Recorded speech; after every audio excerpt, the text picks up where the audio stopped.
Fumigation is the best way to protect your home from termites. True, it takes some prep work on your end, but once it's done and over with, so are all those nasty invaders. That's because fumigation reaches everywhere in the house, including hidden, hard-to-reach spaces, such as attics and behind walls. It even penetrates into wood, so there's nowhere for termites or other bugs to hide. To start, let's talk about what you need to do to get your home ready. Remember, proper preparation is important and helps ensure your fumigation stays on schedule. In addition to this video, there's also a helpful checklist filled with a lot of great information available at fumigationfacts.com. One of the most important steps is to prepare consumable items like food, drinks, medicines, tobacco, vitamins, and pet food.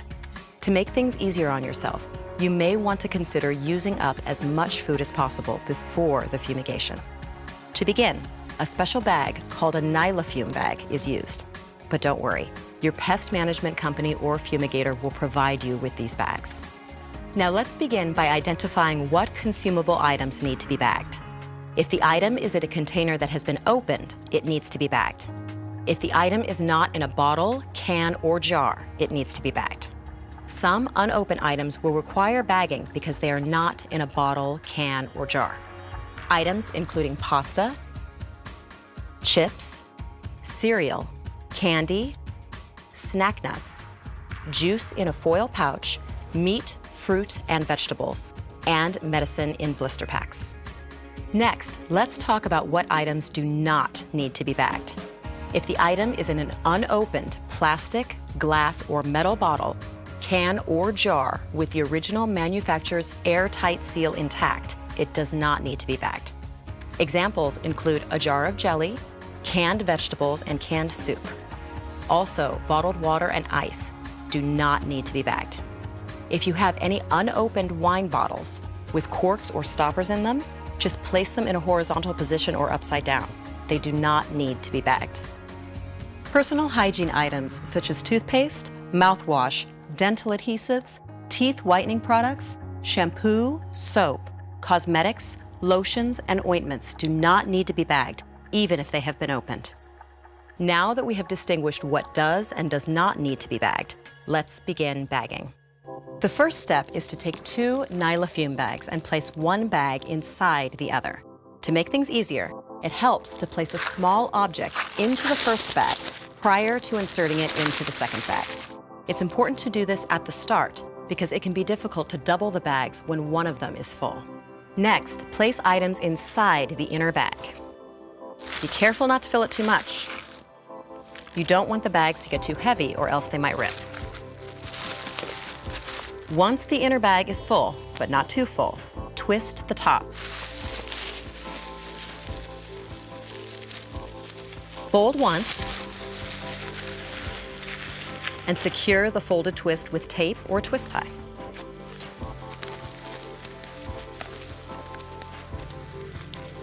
After the inner bag is sealed, twist the outer bag.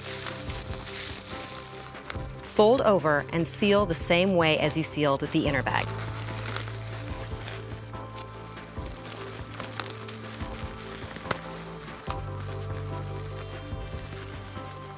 Finish up by checking for any air leaks. Just press down lightly on the sides of the bag while you listen and feel for any air escaping. For any items that need to stay in the refrigerator or freezer, you may need to remove one or more shelves in order for the bags to fit. Now that we're done bagging the consumables, let's talk about preparing your mattress. If your mattress has a waterproof cover, you'll need to unzip it. Do the same thing to any of the waterproof covers in your pillows. Any mattress with a waterproof covering must be taken out of the house unless the cover can be opened or it has vents.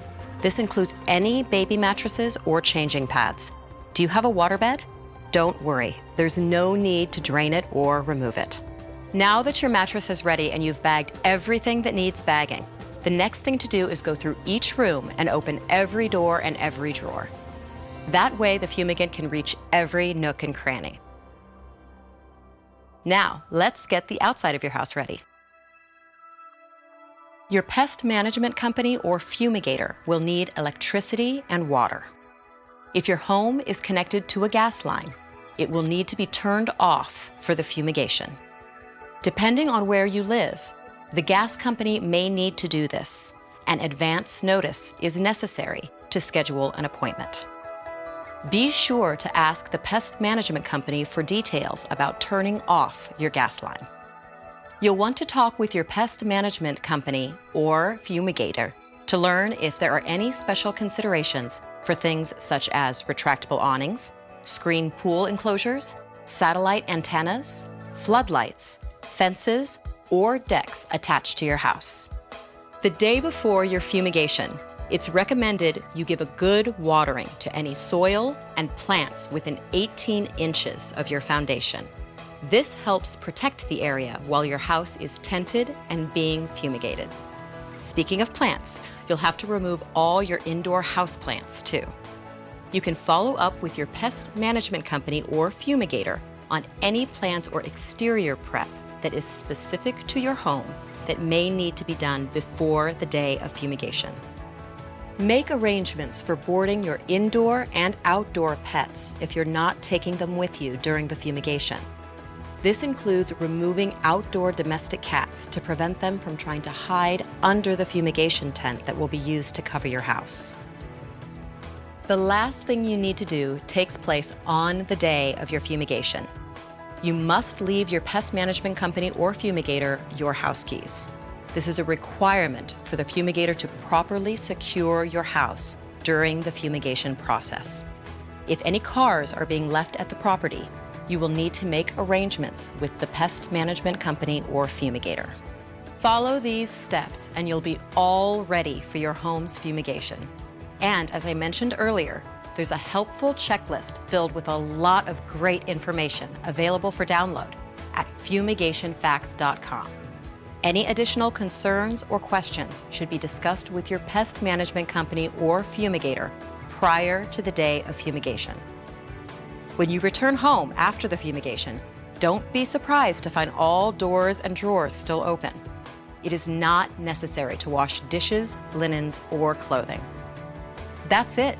In just a few days, your home will be termite-free, and you'll have the peace of mind that comes from choosing fumigation, the only termite treatment that kills 100% of drywood termites and protects your home from the damage they can cause.